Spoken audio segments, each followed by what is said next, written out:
Today I'm answering the question, what is earnest money? And we're gonna start right now.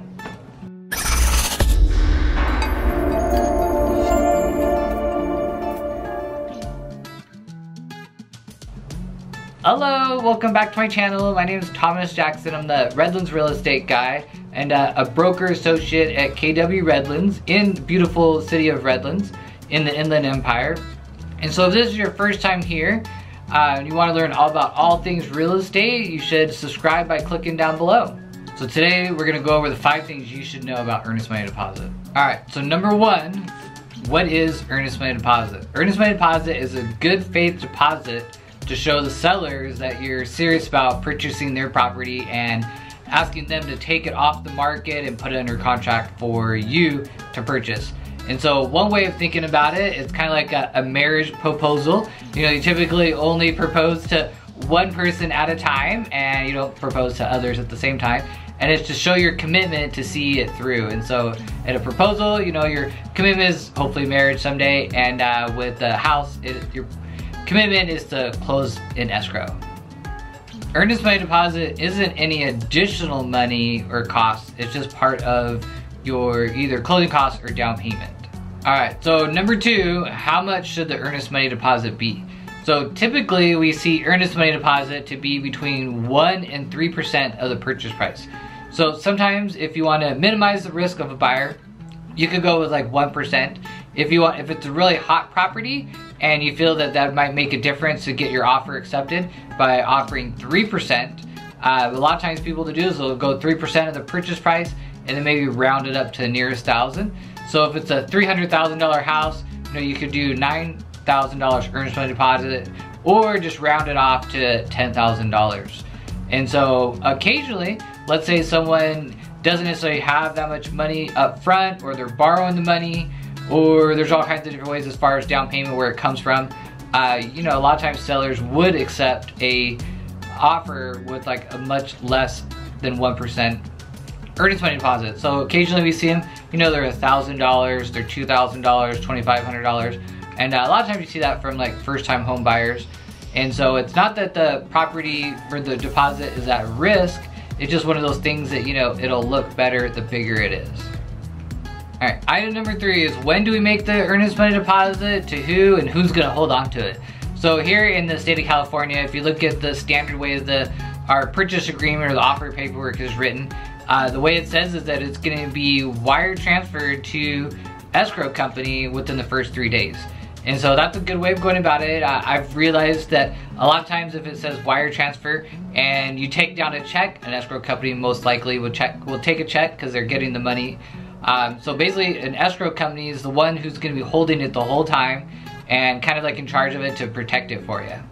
So occasionally people get their house under contract, you know, that they're wanting to buy, but they're having a challenge, you know, sending in or somehow getting the earnest money deposit. So if you don't do it within the time specified, usually 3 days, that you could be in breach of contract. So that could cause a little bit more stress on the seller's part and actually void your contract.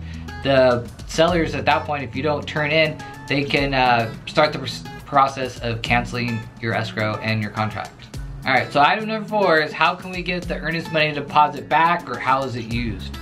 So let's say, you know, everything goes perfect to escrow and you're ready to close on your property. Well, that earnest money deposit is going to go towards your down payment and your closing costs.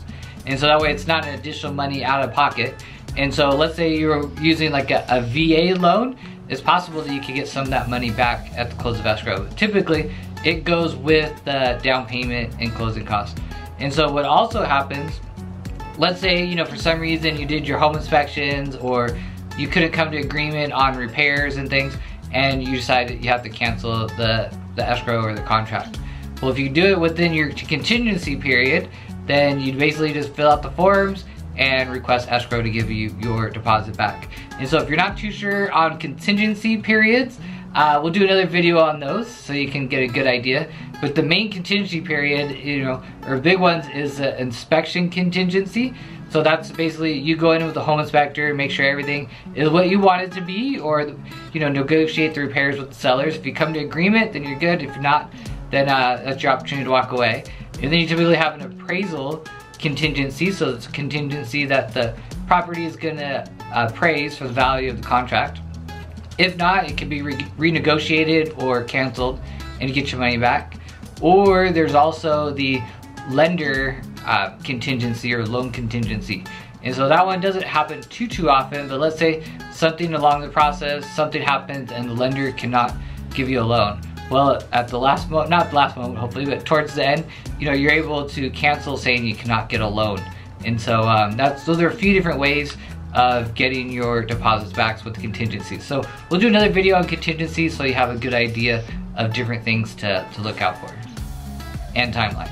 All right, so number 5 is definitely an important one, and it is how to protect your earnest money deposit. So when you get your offer accepted, it's time to wire funds to escrow. And what you want to do is to double check those wire instructions and routing numbers. So usually it's a good idea to call the escrow company and verify it over the phone with somebody from that escrow company instead of an email or somebody that you get. Because wire fraud is on the rise and we don't want you to wire your funds overseas to somebody else and it's gone.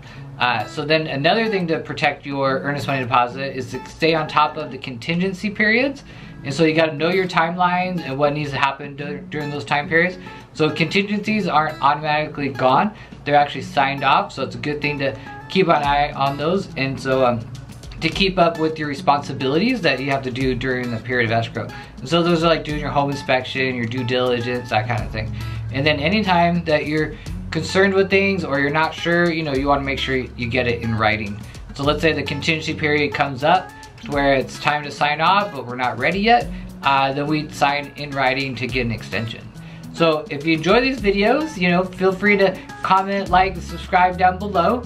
And if there's a topic of real estate or Redlands that you'd like to know about on your next video, you know, feel free to leave it in a comment and I'll do a video on it. All right, hope to talk to you soon. Thanks. Bye.